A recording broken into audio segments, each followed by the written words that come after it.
What's going on, everyone? Welcome back to another video. Before we get into the content here, if you could do me a favor and leave a like. If you're new here, subscribe, take a look around the channel. There's a lot of good videos on performance tips, and I have some older vlogs that you can watch. Some cool personal content that I've made. So without further ado, let's get into it. So today, if you couldn't tell by the title, we're going to be talking a little bit about personal barriers and physical barriers. You can't get the two mixed up, especially when you're in sports, because one of them could end up dictating how you do in a sport, and the other one could dictate how you end up doing in a sport. I know they kind of sound the same, but like by physical, I mean like limited by your body's ability, and by mental, I mean like you thinking you can't, but you really can. So there's a huge misconception between, mental and physical abilities, because a lot of people say, I can't lose 20 pounds in a month. Physically you can, but the mental part of that says you can't because of the amount of strenuous activity that takes. You have to burn all those calories, you have to eat healthy, and you have to continue to eat healthy and stay healthy for a full month. So doing that and burning sufficient calories to get to it might be hard, but it is physically possible by you or an individual. Now, when we're talking about physical and mental, I don't mean like we're all not capable of running a 2-hour marathon. It might be possible for the guys that run 2:01, 2:02, 2:03 in the marathon, but not for us normal people, unless, I actually don't think that's physically possible for me, even if I trained for it.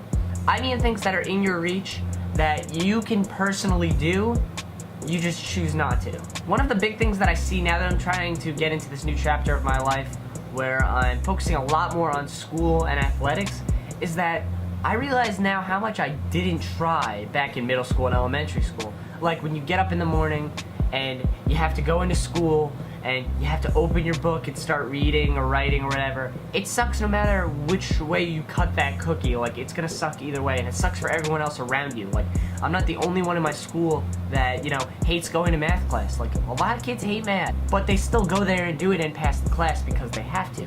In this day and age, your grades and for some athletic performance can dictate where you go for the next 5 to 10 years of your life. I mean, they could be life-changing, so you have to, think about that a little bit more when you're getting up in the morning and you don't want to go to school or go to class.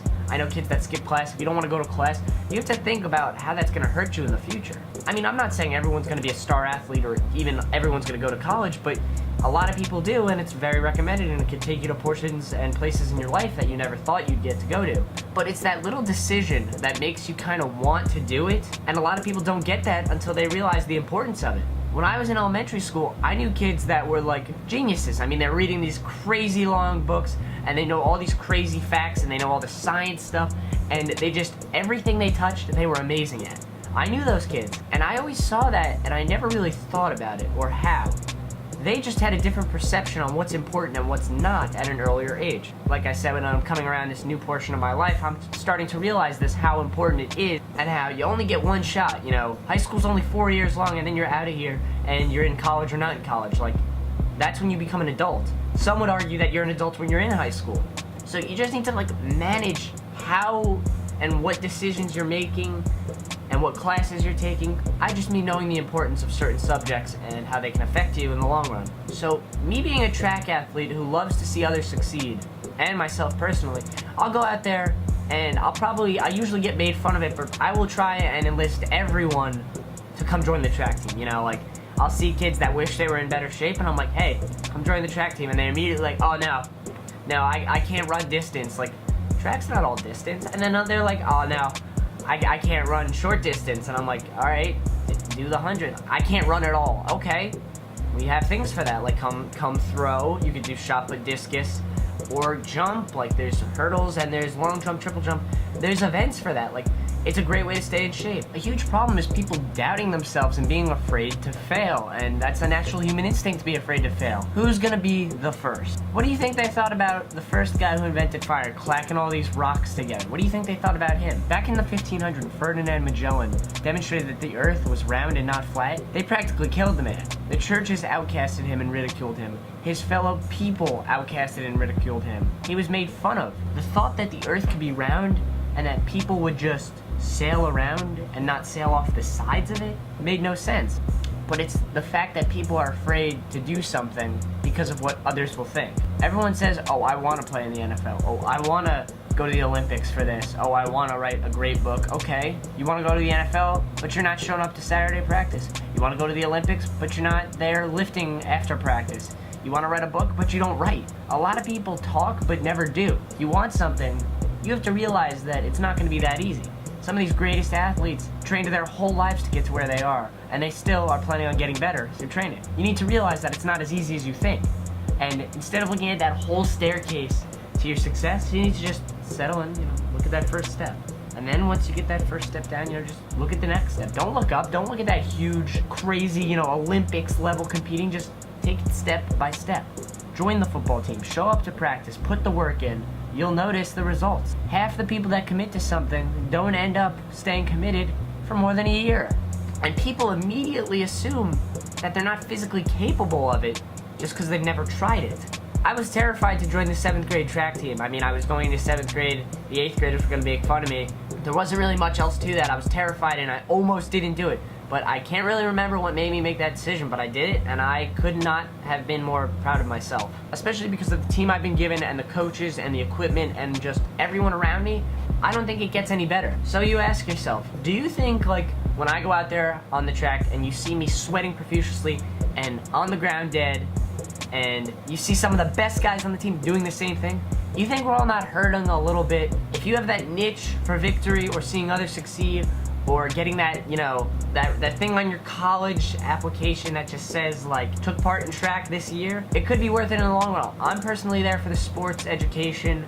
I love my team, love my coaches, and all the equipment that we have access to. We're very lucky. Not a lot of kids in the country have access to the sporting equipment that we have. But physically, runners are dictated by their body.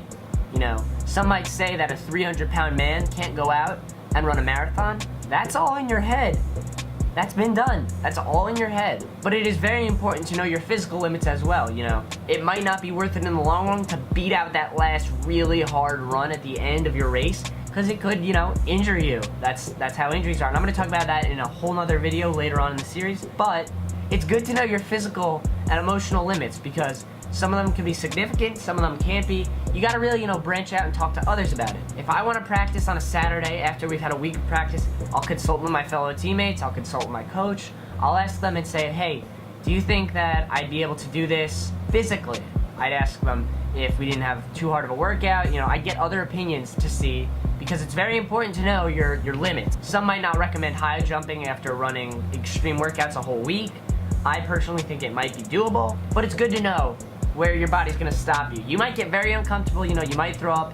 Don't even look at it at track and cross country. Look at every other sport. You think the football team's happy out there in 90-degree weather wearing all that equipment and those helmets, they're hurting too, but it's the emotional thing that keeps them running. When you wake up in the morning on a rainy Saturday day, it's ugly out, it's cloudy, you think about all the people that are inside and they're like, oh, trashy day, looks like I'm having a home day. Little do they know, you're gonna be that one that gets up out of bed and goes outside and runs in the rain, because everyone else is inside. It's that little bit of extra motivation to push yourself a little bit farther. You don't go to bed one night being a normal person and wake up the next day an NFL player. They never show you the story in between. They never show you the 10 years of their life where they're training, getting up in the morning, getting up on the Saturdays, eating healthy, Eating's a huge problem in America. As much as I want to eat a chocolate birthday cake, which I really don't, I'm not a fan of cakes.